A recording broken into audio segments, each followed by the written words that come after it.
Selamat mendengarkan podcast ini. Shalom Bapak Ibu yang terkasih dalam nama Tuhan Yesus Kristus. Kebenaran kita hari ini 12 Agustus 2022 berjudul Ruangan Kecil. Sebagai orang tua, kita ingin anak-anak kita sehat, terlindungi, sukses, dan mengalami apa yang baik. Kita akan tidak tega kalau ada sesuatu yang buruk terjadi atas mereka. Kita bisa menganalogikannya dalam hubungan kita dengan Bapa di sorga.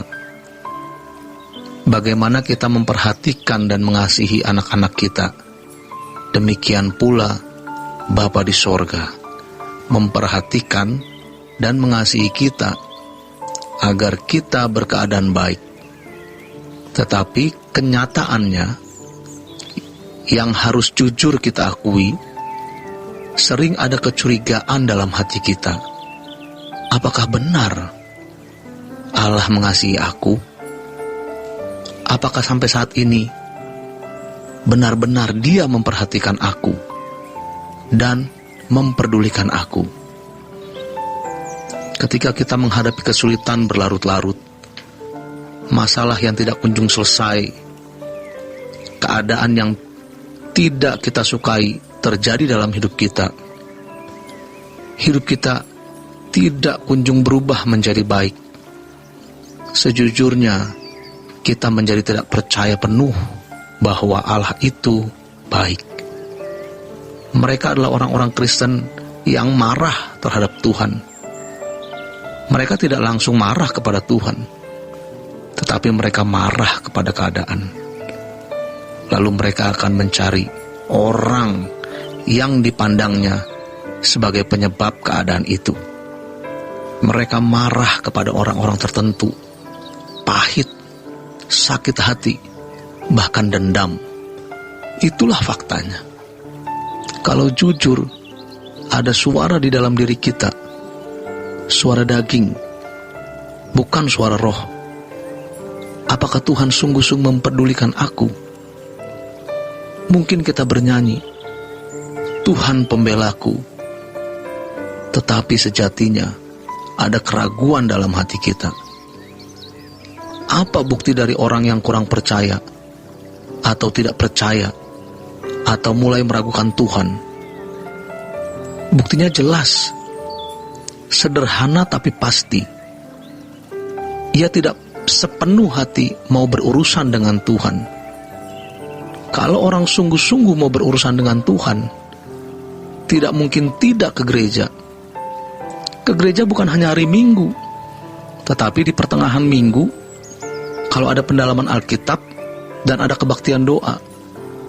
Sebab baginya, itulah kehidupan. Setiap pagi tidak mungkin tidak berdoa. Tidak mungkin tidak ada waktu secara pribadi bertemu dengan Tuhan. Orang yang mau berurusan sepenuh dengan Tuhan tidak mungkin melakukan kegiatan yang tidak mendatangkan pertumbuhan iman.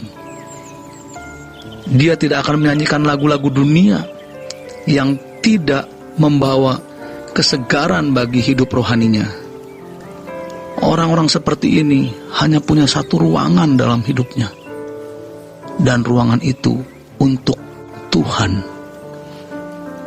Pada umumnya, hati kita memiliki banyak ruangan.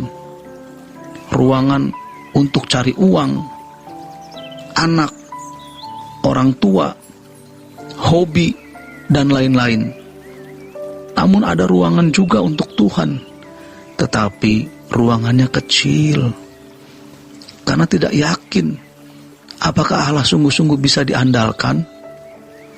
Apakah benar Allah itu baik dan mengasihi, sehingga kita menyisakan ruangan kecil saja untuknya.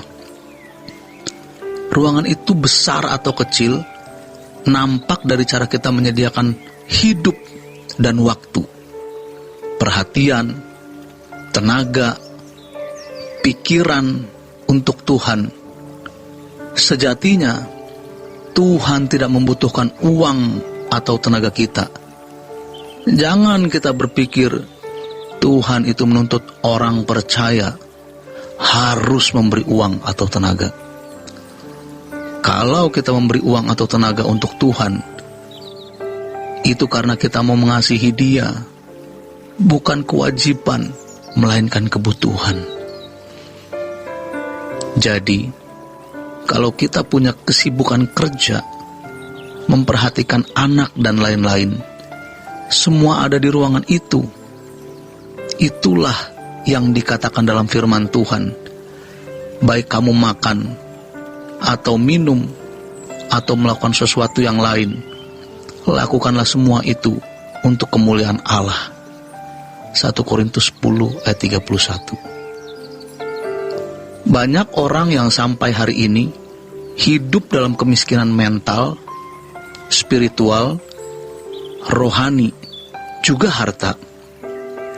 Hal itu terjadi karena mereka tidak benar-benar mengandalkan Tuhan. Firman Tuhan berkata, orang yang bimbang hatinya jangan harap beroleh sesuatu. Maka jangan berhenti berurusan dengan Tuhan. Kita harus memberi ruangan yang luas untuk Tuhan. Serusak apapun kita, Tuhan sanggup pulihkan.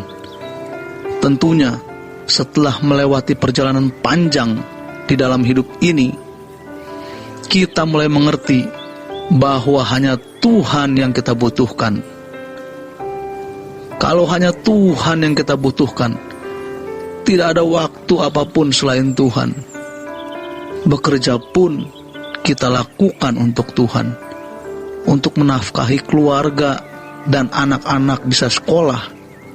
Tidak ada waktu untuk nonton yang tidak perlu, bicara dengan orang-orang yang tidak membuat kita takut akan Allah. Apa yang kita baca dalam Alkitab, seperti Yusuf, Daud, Daniel, Abraham, Paulus, dan lainnya, adalah orang-orang yang ruangan hidupnya hanya untuk Tuhan. Tuhan tidak kelihatan, tetapi Tuhan ada. Masalahnya, apakah kita yakin bahwa kebaikannya lebih dari apa yang kita duga? Kalau kita percaya Allah itu baik, lebih dari apa yang kita duga, tetaplah dekat kepadanya. Kalau kita berkata, saya percaya, apakah cara kita mencari Tuhan menunjukkan bahwa kita benar-benar berlindung kepadanya? Jadi, kita harus mengubah total cara hidup kita yang salah.